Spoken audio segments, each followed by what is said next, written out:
Rajapuram high స్కూల్లో మధ్యాహ్న భోజన పథకం స్టార్ట్ అయిన ఇప్పటి వరకు కూడా యానాదమ్మ అనే ఒక మహిళ విత్తంతువు ఆమె గతంలో చాలా రోజులు కూడా మా పార్టీలో ఉండి ఆమె వార్డు మెంబర్గా కూడా ఉంది. తర్వాత వాళ్ళ కోడలు కూడా సర్పంచ్గా ఉంది. అప్పటి నుంచి కూడా ఆమె ఈ యొక్క మధ్యాహ్న భోజన పథకం స్టార్ట్ చేసింది. మరి ఆమెని ఇబ్బంది పెడుతూ ఒక నోటీస్ ఇవ్వకుండా మెడబెట్టి బయటకు గంటే విధంగా చేసి రేషన్ ఇవ్వకుండా బయట వ్యక్తుల చేత మళ్ళీ వండించి తీసుకొచ్చి పెడుతూ ఉన్నారు. దానికి నిన్న పోలీసు పారాలో పోలీసులే మామూలుగా దొంగలకి అన్నం వండి పెడతారంట. పోలీసులు ఏంటంటే దొంగలకి అన్నం తెచ్చి పెడతారు.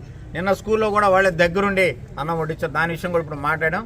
రేపు దాని మీద కూడా ధర్నా కార్యక్రమంలో కూడా దాని గురించి కూడా మాట్లాడుతున్నారు.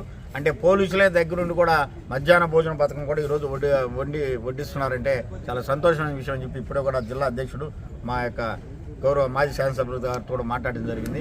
ఇంతకన్నా గౌరవం ఏదైనా ఉంటుంది ఎక్కడైనా సరే పోలీసుల దగ్గర ఉన్నటువంటి మధ్యాహ్న భోజన పథకం అన్నం వండించినటువంటి దాఖలాలు నిన్న కూడా ఈ మీటింగ్ అయినటువంటి మీ యొక్క ప్రెస్ మీట్ అయిన తర్వాత ఇక్కడ నాయకులు కూడా కలిసి మళ్ళీ ఆ భోజనం కూడా చేసినారు.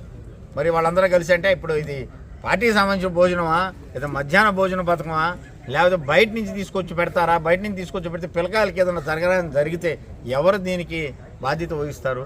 మరి బయట నుంచి తీసుకొచ్చే భోజనాలు పెట్టి గతంలో ఎన్నో ఇబ్బందులు జరిగి ఇప్పటికే మరి పక్క రాష్ట్రంలో ఎంతోమంది కూడా ప్రాణాలు కోల్పోయిన పరిస్థితి ఉంది.